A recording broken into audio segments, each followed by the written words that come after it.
Hi, my name's Norman Murray and I work for Learning for Success.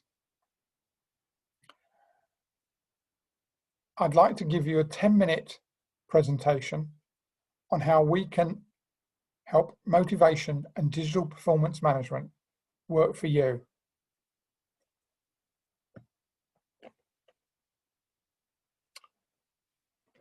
We work with some great clients, including Premier Foods, GlaxoSmithKline, Kerry Foods, Connie, DHL and Lang O'Rourke, to name but a few. So what is motivation? Lots of different definitions of motivation. One of my favourites is to do willingly and well those things that need to be done.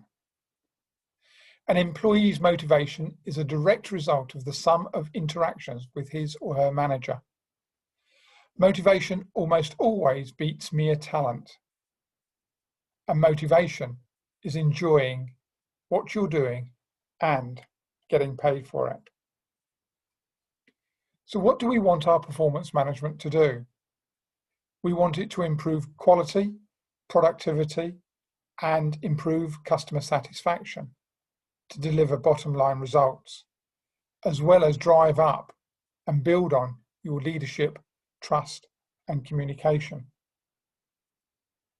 So what are the signs of demotivation? Can take up and fail to recognise achievements, hire or promote the wrong people, don't follow through on commitments, don't treat people fairly, tolerate poor performance, don't encourage development or offer opportunities for growth, little or no immediate feedback to affirm or adjust behaviour. This allows toxic people to get away with dysfunctional behaviours and carry on the way they were before. Don't empower team members or even micromanage them. In summary, the world has changed and maybe your performance management hasn't. So what are the signs of motivation in this new world?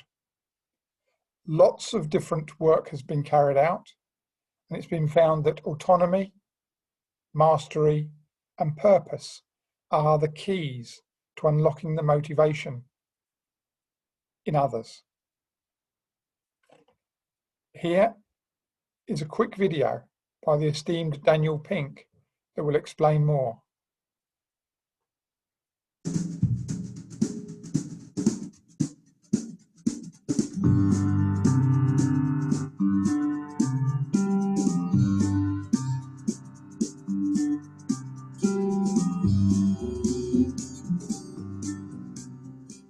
My name is Daniel Pink. I'm the author of Drive, A Whole New Mind, and other books.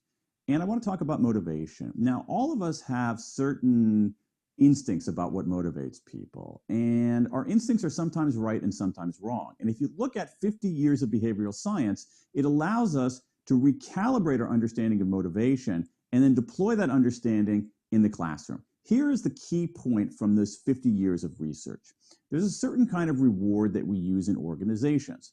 Psychologists call it a controlling contingent reward. I call it an if-then reward. If you do this, then you get that. If you do this, then you get that. We use all kinds of rewards in organizations and in schools, but this is the mainstay. If you behave, then you get a pizza party. If you score well on this test, then you get a gold star. Here's what the science tells us about if-then rewards. If-then rewards are extraordinarily effective for simple, short-term tasks. We like rewards, they get us to focus, and so when the task is simple, algorithmic, where you're just following a recipe, where the time horizon is short, if-then rewards are actually pretty effective. But the same body of science tells us that if-then rewards are not very effective for more complex, creative work with longer time horizons. Why? They get us to focus too narrowly, we don't look expansively, and we sometimes exhaust our motivational energy. And so, if you look at what school is, if you look at what education is, We want to be equipping students with these more higher level, conceptual, thoughtful kinds of skills. And yet we're too often using motivational mechanisms that are actually appropriate for the more simple, reductive kinds of skills. So what we need to do is upgrade our motivational operating system so that we treat people well and foster enduring motivation by giving students autonomy, mastery, and purpose. Autonomy is a sense of self-direction, some sovereignty, some control over what they do, when they do it, how they do it. Mastery is the sense of getting better at something that matters, getting feedback on something that's important, and making progress. And purpose is knowing not simply how to do something, but why you're doing it in the first place. And if we recast our notions of motivations, rely less on these if-then carrots and sticks, and more on what we know about intrinsic motivation, creating environments in the classroom and in the school itself, in the district, that foster autonomy, mastery, and purpose, we can do right by our children and prepare them for their future.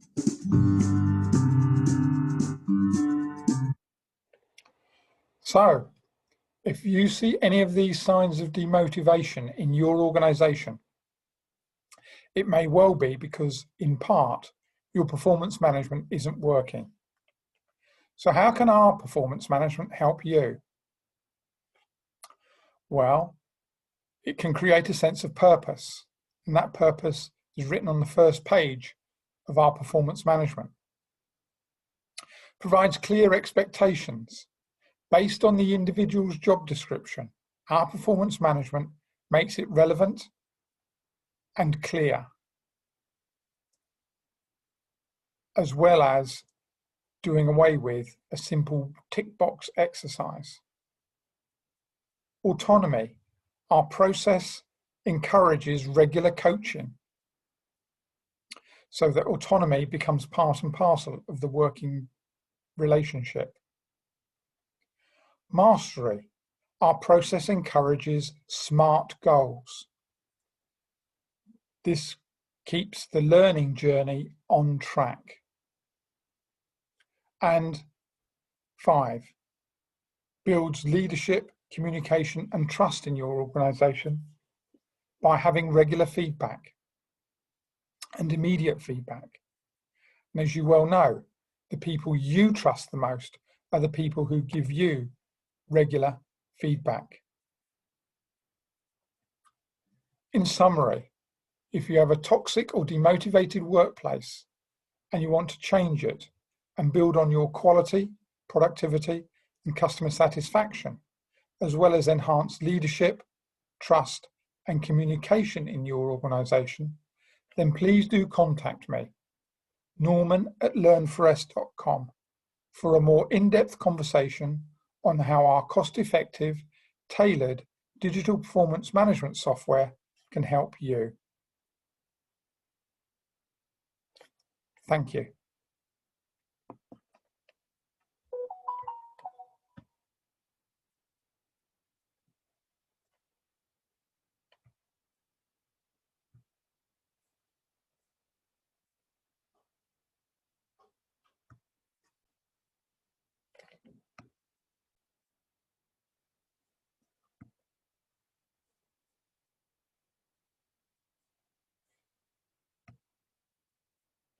Yeah. I wanted to put the oven on, I didn't want to create a noise. I just wanted to warm the oven up so I could then put the